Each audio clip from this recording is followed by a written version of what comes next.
Ayan, naka-start siya. Then monitor natin yung kanyang temperature dito. So guys, dito pinapainit ko lang yung oil ng ating makina para pag nag-drain tayo ay hindi siya ganun kalapot. Ayan. So minomonitor ko dito yung engine coolant temperature gamit ang scanner. Kung wala naman ay estimate nyo na lang yung time. Ayan guys, so yung coolant temperature nya nasa sa mga 72, no? So tingnan natin.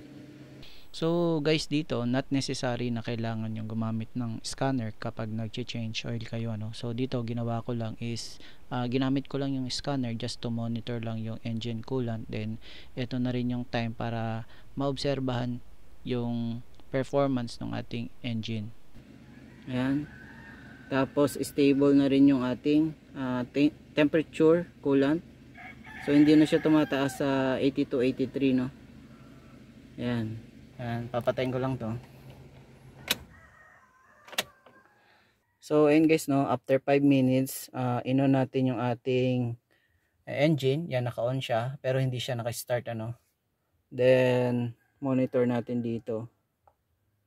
So yung coolant temperature is 71. Ayan, so from 81, 82, 82, 83 bumaba siya ng almost mga 10 degree after 5 minutes. Bago tayo mag-change ng ating engine oil ay pag-usapan muna natin tungkol sa yung 4 major functions ng ating engine oil. So number 1 dyan is yung lubricating function nya. So halimbawa dito sa ating makina meron tayong rotating parts nya. Halimbawa ito yung ating crankshaft, no? So nababawasan nya yung friction between metal to metal. So yan yung isang function ng ating engine oil. So ang pangalawang function naman is ayun, pinapalamig niya, no, yung ina-absorb ng ating oil yung heat galing dun sa crankshaft or dun sa mga metal, no. So it serves as a ano din, parang cooling system na rin. Ayan. Then number 3 ay yung cleaning. So ito importante din to prevent or to suspend yung pagde-develop ng sludge doon sa doon sa ating makina. So yung sludge is created by combustion and yung mga metal particles, no, doon sa ating engine oil. Ayan. Then yung pang-apat ay binabawasan niya yung blow by gas. So nangyayari to during compression o kaya exhaust, nagbi-build up ng mataas na pressure dito. So may possibility na kapag merong gap dito between yung piston ring at saka yung cylinder wall ay pwedeng pumasok dyan yung mga unborn gases and magiging contaminant na siya dun sa ating engine oil. Ayan. So yan. So ayun guys, i-check muna natin bago natin i-drain, no. So ito yung luma niyang oil. So dito naman guys ay ang ginagawa ko, nire-record ko yung texture, yung color, yung level nung previous oil niya bago ako mag-change oil. So at saka nire-record ko yung dito sa dipstick at saka dun sa ating oil filter. So mamaya makikita nyo.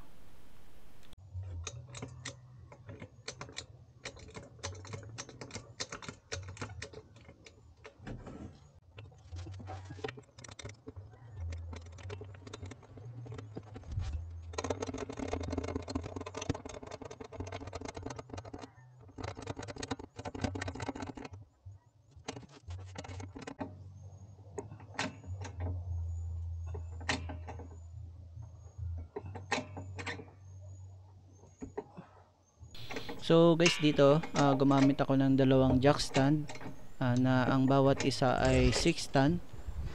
This is for safety, ano, kasi once na pumasok ka na dun sa ilalim ng inyong sasakyan ay dito nakasalalay ang buhay mo, lalo na kapag nagde-DIY ka. So hindi mo talaga siya masasabi kung kailan bibigay, ano. So importante na yung safety once na pumasok ka na doon sa ilalim.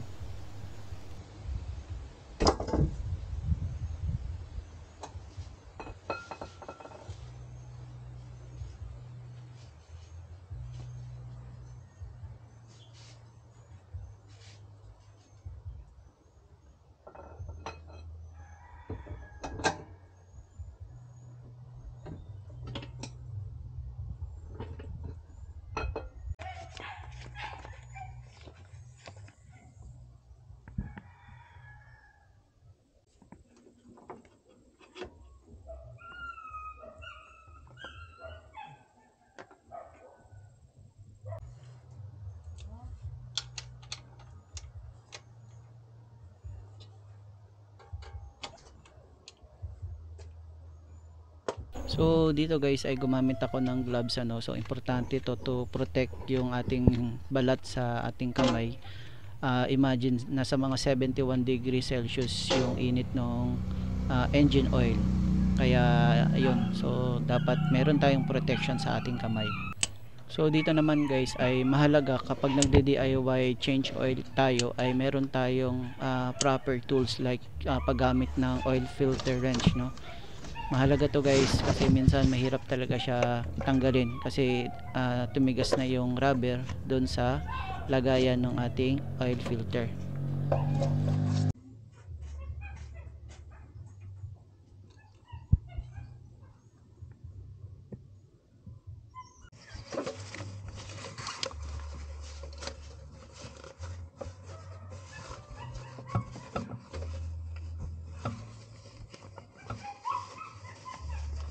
So ito yung kulay nung engine oil dun sa dipstick na kinuha natin kanina. Then nire-record ko din yung kulay at saka texture dun sa loob nung oil filter, yung kanyang oil niya. So ito is for recording purposes lang para in the future kunyari pag after 1 year magche-change oil na naman ako. So kino-compare ko siya no kung yung sa kulay para may idea lang kung meron na bang problema doon sa loob ng ating makina. So guys, 10 years na yung aking Toyota Avanza at ever since ang ginagamit ko talaga is original oil filter at saka engine oil ay galing sa Toyota. Hindi din ako gumagamit ng regular oil kung hindi fully synthetic oil. Yan.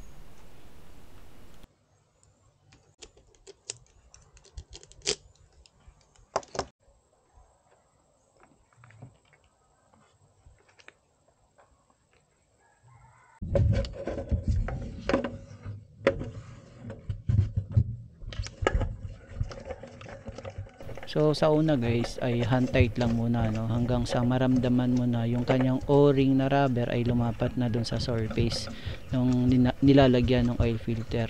Once na lumapat na siya ay hinihigpitan ko siya ng kaunti gamit ang oil filter wrench. Ayan.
dito guys, gamit ang owner's manual ay nandito yung kanyang preventive or periodic maintenance ano.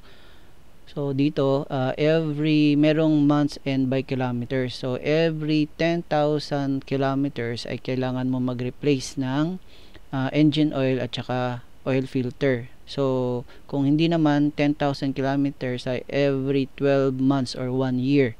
So ako, ang ginagawa ko ay every year ako nagpapalit ng engine oil at the same time yung oil filter niya sabay. So kasi hindi ko in 1 year hindi ko naaabot yung 10,000 kilometers. So mas pinili ko na mag-change oil ng every 1 year gamit ang fully synthetic. So dito naman sa kanyang ano guys, oil capacity niya, ayan, with filter, without filter. So pag may filter, 3 liters. Ayan. Tapos dito naman sa type ng oil, ayan. Kung dito natin makikita, ito yung kanyang oil. Ayan. Ayan. Ayan. So guys, ito yung gamit kong oil, fully synthetic oil, galing ito sa Toyota, at saka original oil filter. So ever since nung nabili ko yung sasakyan way back 10 years ago, 2013 ko kasi ito nabili sa Toyota. So ito na talaga yung ginagamit ko na oil. So hindi ako gumagamit ng ibang brand, or hindi ko siya hinahaluan ng regular oil kahit na yung regular oil na yon ay galing pa sa Toyota. So fully synthetic lang talaga yung ginagamit kong oil. Tapos guys, alam naman natin na yun nga, yung oil is yun yung parang pinakabuhay ng ating makina. So dapat regular tayong nag-change oil, at the same time yung ginagamit natin na oil ay quality, at saka yung oil filter ay nasa quality din. Ayun. So guys, mahalaga din na kapag nagde-DIY tayo ng pag-change oil ay dapat meron tayong proper tools. Halimbawa, ang paggamit ng oil filter wrench. So mahalaga yan guys sa pagtanggal at saka paghigpit, no. And then mahalaga din guys na meron tayong protection sa ating kamay, kasi hindi natin alam yung may mga engine oil na merong mga additives na nakakasira dun sa balat, nagkokos ng cancer, no, skin cancer dun sa balat ng ating kamay. So importante guys na protektahan din natin yung ating kamay. So guys, mahalaga din ang paggamit ng jack stand, ano, yung quality na jack stand, at saka mas maganda kung mataas-taas like 6 ton. So kasi guys, once na pumasok ka na dun sa ilalim ng ating sasakyan ay nakasalalay dito yung of course yung buhay mo, no, lalo na kapag ikaw ay nagde-DIY, so ikaw lang mag-isa, anything happen, biglang bumigay, kung halimbawa kung ano man yung inilagay mong support, so may ipit ka dun sa ilalim. So yun dapat nating iwasan kapag nagde-DIY tayo. Walang ibang tutulong sa atin once na nangyari na yung aksidente, na once na may bumigay, ano, tapos naipit ka, so walang ibang tutulong sa'yo, lalo na ikaw lang mag-isa.